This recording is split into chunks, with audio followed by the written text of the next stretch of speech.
Hello, my name is Betsy Cooper, Director of the University of Washington Dance Program. Welcome to UW Dance Presents Chamber Dance Company. In this episode, we bring you the work of Japanese dancer, choreographer, theater director, and scenic designer Michio Ito, along with extraordinary and elucidating interviews with some of his former pupils. Enjoy the program.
道夫先生の型ですか? Would you explain any relationship you see between Michio's movement scales and his cultural heritage? 基本的には大雑把に言えばSpeaking very generally, there are differences in movement proclivities between equestrian cultures and agricultural cultures. Ethnic differences, you might say. A culture with an irrigated rice field is very different than a culture with only dry, hard land. These differences manifest in daily activities and the movement patterns that go along with them. Incidentally, though I'm a bit embarrassed to say it, some foreigners visited Japan during the Meiji period that lasted from 1868 to 1912, a time when visitors were a rarity. They commented on the unique way that Japanese people walked. They described it as having the knees bent, the face up, chin sticking out, both arms held down, just down, not swinging, while walking. This characteristic movement pattern also can be observed in many traditional Japanese performing arts, such as kabuki and no. In 1893, the year Michio was born, the kabuki show Kagami Jishi was produced. Kagami Jishi possessed characteristics associated with the theater that came to be called buyo during the 20th century.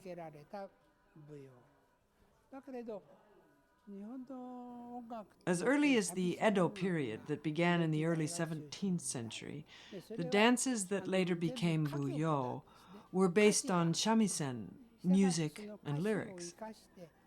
In other words, they were narratives, as was most of Michio's choreography. The proclivity of walking with the knees bent helps to keep the pelvis in a grounded position, which in turn helps stabilize the torso. This contributes to the unique walking style present in Buyeo and other traditional theater. In terms of hand gestures, most of the movement occurs distally, at the fingertips. While the arm runs from the shoulder to the fingertips, in Buyeo, the shoulder does not move much, nor does the humerus. The movements are initiated at the elbow or wrists, with an accent at the fingers. For example, you are. To be considered an expert in Buyeo, one must be able to move his distal parts dexterously, without much movement in the torso. The importance of the lower arm gestures is a unique characteristic of this form. This aesthetic is not limited to the Japanese culture. It can also be found in Southeastern Asia and other Eastern cultures where there are irrigated agricultures, where they use their fingers nimbly in their dance and in their daily activities. In the movement of Michio Sensei, the limb is moved by an initiation at the shoulder. This is different than the elbow or wrist initiation in the Buyeo. These are two very different aesthetics. Perhaps it is because Michio Sensei had taught dancers from the United States and Europe that his style inevitably changed in this way. I believe aesthetic differences arise from cultural differences. When I think back on it, my father used to say that my uncle Michio was the most artistic person in the family. Michio's work inspired his siblings to become artists as well. When he returned to Japan during the war, he was such a dreamer. His dreams were so expansive that they were impractical and unrealistic. When he was appointed to choreograph for the 1964 Olympics opening ceremony, unfortunately, Uncle Michio died before he began to choreograph. His idea, however, was to have a large number of pigeons released into the stadium at the opening ceremony. He planned to tie whistles of different pitches to their legs. Uncle Michio thought it would create a beautiful harmony. Obviously, his imagination was very unusual. My father said Michio was born ahead of his time. Perhaps his ideas could be actualized were he living now. The people of that era could not keep up with Uncle Michio's imagination. If asked if he were a genius, I would say yes, yes. He was a genius. 伊藤先生の作品はその型というんですか、 I understand Ito Sensei's work is based on movement scales. Would you talk about the scales, please? 10の形っていうのの A と B が There are two sets of gestures. Each set of gestures has 10 positions, 20 positions in all. Ito choreographed based on combinations of these positions. A dancer may move between, say, position 2 and 4 with no positions in between. Michio Sensei also might ask to have the left arm in position 2 and the right arm in position 3, for example. He used the numbered positions when he choreographed. That made it easier for us to remember the choreography most accurately. He asked that we execute the positions precisely with the music, but he allowed us to use personal interpretation in the way we moved between positions, freeing us to show our individual emotional interpretation. His choreography was always based on the 10 gestures. How did the Japanese community perceive his work? I understand Michio brought a concert of dances to Japan from the United States prior to World War II. He made a great impression during that visit. Later, when we were dancing with him, we were not as highly regarded as the performers from the United States, primarily because we were not as accomplished technically as dancers.